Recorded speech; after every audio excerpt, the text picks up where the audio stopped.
هل تعلم إن الدعم اللي بيتقدم أثناء التدريب المهني في مجال الديكور والتصميم الداخلي كبير جدا ومميز؟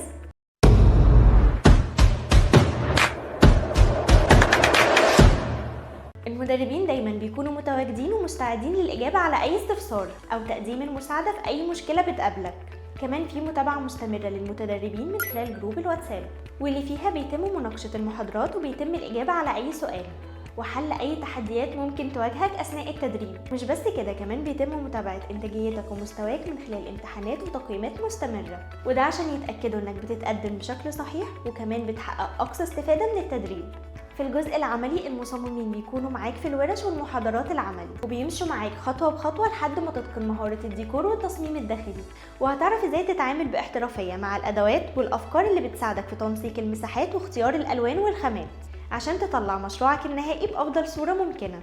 كل ده وأكتر هتعرفه لما تتواصل معانا. يلا ابعت استفسارك على رسائل الصفحة.